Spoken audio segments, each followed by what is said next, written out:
Oscars.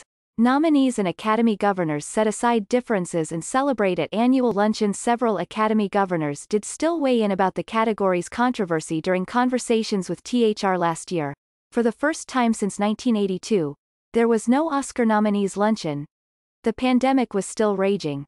But the feel-good gathering at which everyone is still a winner returned on Monday, held at the Fairmont Century Plaza in Century City for the first time. And despite ongoing tensions over the new manner in which certain categories will be incorporated into the 94th Oscars telecast on March 27, the hundreds of nominees in attendance, who Oscars telecast producer Will Packer called the best of the best during his welcoming remarks, seemed to set aside any bad feelings and basked at being in such impressive company. At the luncheon, nominees, and their plus ones, are always seated with people from different films and different categories, as well as an Academy governor or past president, which forces everyone to mingle beyond their existing friend circle.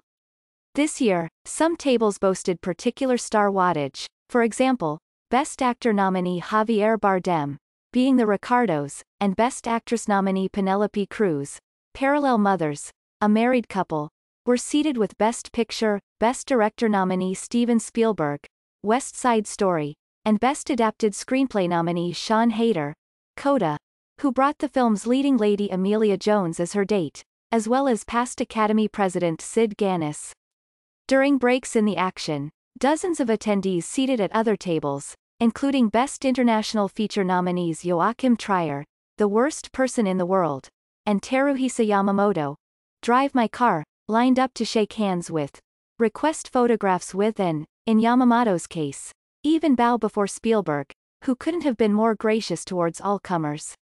During the more formal portions of the event, when people were seated and nibbling on a vegetarian meal, Packer introduced a short video, first played at the luncheon a few years ago, in which Kate McKinnon plays an old movie star warning nominees, in the most humorous of ways, not to give long or boring speeches if they win. Additionally, Academy President David Rubin, who is in his final term before terming out, thanked Packer, acknowledged the Academy's outgoing CEO Don Hudson and asked the governors in the room to take a bow. Spielberg is one of them. And then Actors Branch Governor Alfred Molina read aloud each nominee's name, summoning them to one of two stages in the room to pose with other nominees for small group photos, which I'm told will later be digitally combined so that there is something resembling the usual full-class photo. Apparently, the smaller groupings were seen as preferable out of an abundance of caution related to COVID. When their names were called, Best Actor nominees Will Smith, King Richard, and Denzel Washington, The Tragedy of Macbeth, danced along to the music as they made their way to the risers. Best Original Song nominees and siblings Billie Eilish and Phineas O'Connell, No Time to Die, cheered as Best Actress nominee Kristen Stewart, Spencer, took a spot near them. Netflix chief Ted Sarandos was among those cheering on the field-leading number of nominees from The Power of the Dog, while the deaf individuals associated with the Best Picture nominee Coda and the Best Documentary Short nominee Audible applauded each other by waving their hands in the air.